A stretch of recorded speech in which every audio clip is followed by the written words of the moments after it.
We all have heard use the right tool for the job and not vice versa. When it comes to app development, choosing the right database is one of the single most important decisions that we'll ever make. In this video, we will look at 7 different database paradigms along with some databases you've probably heard of and some others that you haven't. We will look at how they work from a technical perspective, but most importantly, we will try to understand what they are best used for. Our list will start from the most simple type of database and gradually become more complex as we get to number 7. This brings us to our first paradigm, the key-value database. The database itself is structured almost like a JavaScript object or a Python dictionary where we have a set of keys and where every key is unique and points to some value. In Redis, for example, we can read and write data using commands. We use the set command followed by a key and value to read data and use the get command to retrieve that data in the future. In the case of Redis and Memcached, all of the data is held in the machine's memory as opposed to most other databases that keep all their data on the disk, limiting the amount of data you can store. However, it does make the database extremely fast because it doesn't require a round trip to the disk. In addition, it doesn't perform queries, joins, or anything like that, so data modeling options are very limited, but again, it's extremely fast. Popular databases in this space include Redis and Memcached. The use case of these databases are most often they are used as a case to reduce data latency, like Twitter, GitHub, and Snapchat all use Redis for real-time delivery of their data. And there are other use cases beyond caching, like message queues, PubSub, and gaming leaderboards. But more often than not, key-value databases are used as a cache on top of some other persistent data. The second one is the white column database. A white column database is like you took a key-value database and added a second dimension to it. At the outer layer, you have a key space that holds one or more column families, and each column family holds a set of ordered rows, making it possible to group related data together. But unlike a relational database, it doesn't have a schema, so it can only handle unstructured data. This is nice for developers because you get a query like called CQL that is very similar to SQL, although much more limited, and you can do joins, but it's much easier to scale up. Unlike an SQL database, it is decentralized and can scale horizontally. Popular options in this family include Cassandra and HBase. The use cases of this database are it can be used for scaling a large amount of time series data like records from an IoT device, weather sensors, or in the case of Netflix, a history of the different shows you've watched. And it's often used in situations where you have frequent writes but infrequent updates and reads. The next one is document-oriented database. In this paradigm, we have documents where each document is a container for key value pairs. They are unstructured and don't require a schema. A collection can be indexed and can be organized into a logical hierarchy, allowing us to model and retrieve relational data, to a pretty significant degree. They don't support joins, so instead of normalizing your data into a bunch of small parts, you are encouraged to embed the data into a single document. This creates a trade-off where reads from a friend application are much faster and writing or updating data tends to be more complex. These databases are far more general purpose than the other options we've looked at so far. From a developer's perspective, they are very easy to use. The use case of this database are they are often suitable for IoT content management, mobile games, and many other use cases. And a document database is probably the best place to start if you are not exactly sure how your data is structured. Popular options in the document family include MongoDB, Firestore, DynamoDB, CouchDB, and a few others. And the next one is the relational database. Document-oriented database really falls short when we have a lot of disconnected but related data, which is updated often like a social app that has many users who have many friends, who have many comments, who have many likes, and you want to see all the comments that your friends like. Data like this need to be joined and it's not easily done in a document database at scale. But we have relational database.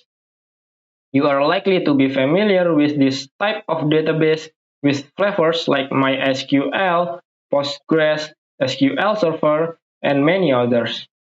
They continue to be one of the most popular types of database in today's world. But what is a relational database? Well, we can imagine that we have a facility that builds airplanes. The facility is your database, and on that database, you have different warehouse. This warehouse hold different parts like engines, wheels, and so on. Each warehouse is like a database table for holding a certain type of part. Each individual part has a serial number to uniquely identify it, and you can think of an individual part as a row in a table. So now that we have the parts separated into different warehouses, but how do we build an airplane? That is where relationships come in. We can build an airplane by referencing the unique ID of the different parts from warehouses. This is known as its primary key. Then it defines its various parts by referencing their IDs. These are known as foreign keys because they reference data in a different table. Now, if we want to join all this data together, we can run a query to do that. A SQL database organizes data in its most normal form. However, a potential drawback here is that it requires a schema. If you don't know the right data shape up front, they can be a little harder to work with. The use case of this database is SQL database are also ACID compliant, which means whenever there is a transaction in the database, data validity is guaranteed even if there are network or hardware failures. That is essential for things like banks and financial institutions. The next one is the graph database. Instead of modeling a relationship in a schema, what if can we just treat the relationship itself as data? Enter the graph database where your data is represented as nodes and the relationships between them as edges. Let's imagine we want to set up many-to-many relationships. In an SQL database, we do that by setting up a join table with the foreign keys that defines the relationship. In a graph database, we don't need this middleman table. We just define an edge and connect it to the other record. We can now query this data using statements that are much more readable. In addition, we can achieve more better performance, especially on larger datasets. It can be a great alternative to SQL, especially if you are running a lot of joins. The use case of the graph database is they are often used for fraud detection and finance for building internal knowledge graphs within companies. And they are also used to power recommendation engines like the one used by Airbnb. The popular options in this space include Neo4j and dgraph. The next one is the full text search engine. Now, let's imagine you want to build something like Google. A user provides a small amount of text, then your database needs to return the most relevant results from a huge amount of data. That to rank in the proper order for that, you are going to want a full text search engine. Most of the database in this space are based on top of the Apache solution project, like Solr and Elasticsearch. In addition, we have cloud-based options like Algolia and MailSearch. From a developer perspective, they work very similarly to a document-oriented database. You start with an index, then you add data objects to it. The difference is that under the hood, the database will analyze all the text in the document and create an index of the searchable terms. So essentially, it works just like the index that you will find in the back of a textbook when a user performs a search. It only has to scan the index, as opposed to every document in the database, and that makes it very fast even on large datasets. The database can also run a variety of different algorithms to rank those results, filter out irrelevant hits, handle typos, and so on. And with that, we've reached number 7, the multi-model database. There are a few different options out there, but the database we will focus on here is FaunaDB, which is very different from everything else we've looked at so far. With FaunaDB, you describe how you want to access your data using GraphQL. Consider an example where we have a to-do model. If we upload our GraphQL schema into Fauna, it automatically creates collections where we can store data in an index to query the data behind the scenes. It's figuring out how to take advantage of multiple database paradigms like a graph, relational, and document, and determining how to best use these paradigms based on the GraphQL code you provided. On top of that, it's ACID compliant, extremely fast, and you never have to worry about provisioning the actual infrastructure.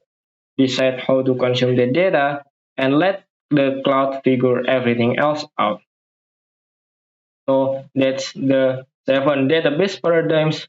Hope you now understand what to choose instead of getting confused what to choose.